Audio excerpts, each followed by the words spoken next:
All of Florida is drained and polluted, and it's costing us. The more phosphorus you add to Lake Okeechobee, the more algae bloom you're going to have. They want to find somebody to blame.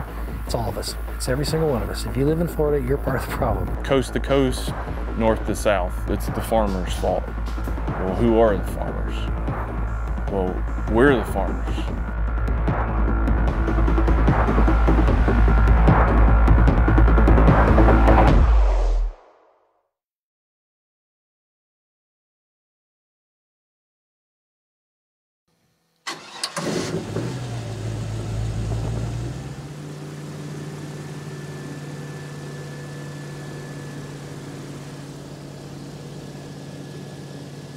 It's midsummer, and Dr. Paul Gray is going out on a lake that many have labeled toxic.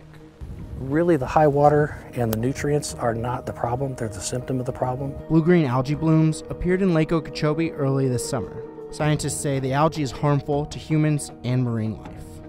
Part of this, you're trying to figure out what exactly is causing the problem. And the problem is that from here to Orlando, where this watershed starts, the watershed's extensively drained, so the water comes to the lake too fast, and it's very polluted. And so when it gets here, it's polluted, and it starts this bad chain of high water, algae blooms, nutrient enrichment, estuary dumps, and all that stuff happens, and it starts in Orlando, essentially.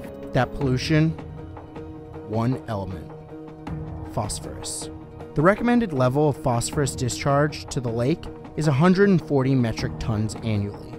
For the last 40 years, we've averaged about 500. Even if we stopped everything today, we think we'd still have 500-ton years for the next 20 to 50 years.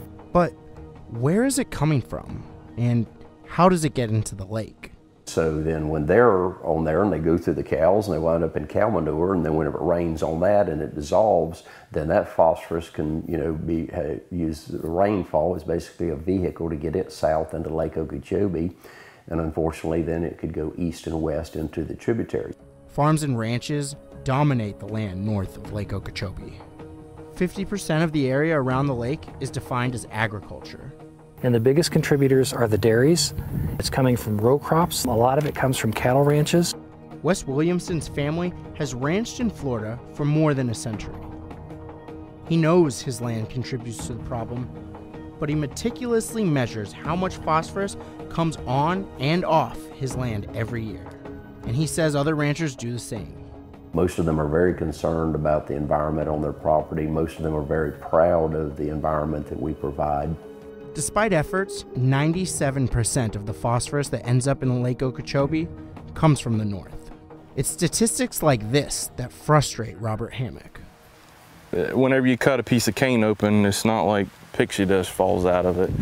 Farmers take a lot of the blame for any and all problems that happen in South Florida. Hammock is a sugarcane farmer.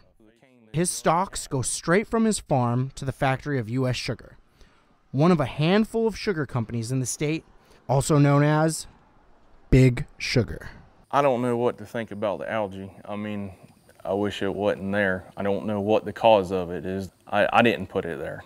Big Sugar is often pointed out as the problem behind this environmental mess. But the numbers don't lie. The land east, west, and south of the lake only add up to more than 2% of the total phosphorus that ends up in the lake. The majority of sugar crops are east, west, and south of the lake. This is my life. This is what I've wanted to do. It's our family business. There's one part of this equation we haven't included yet. The amount of human solid waste that's being dumped in Florida is staggering. And again, the farmers ended up getting blamed for it, but a lot of it's coming from the cities. Dr. Gray and other scientists around the state say much of the problem in Lake Okeechobee comes straight from humans. Human waste, we all know that dairies have a lot of pollution come out of them because all the cows and they poop and pee.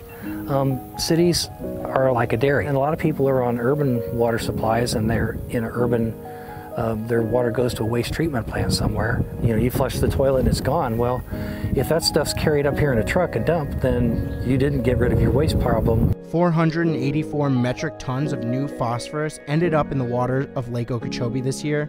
And the community says this issue isn't going to be solved with silence. There's two parts to communication. And one of the most important part of communication is listening. And as a cattle rancher, I need to listen to those concerns of those people living on the east and west coast. Everyone needs to listen because everyone plays a part.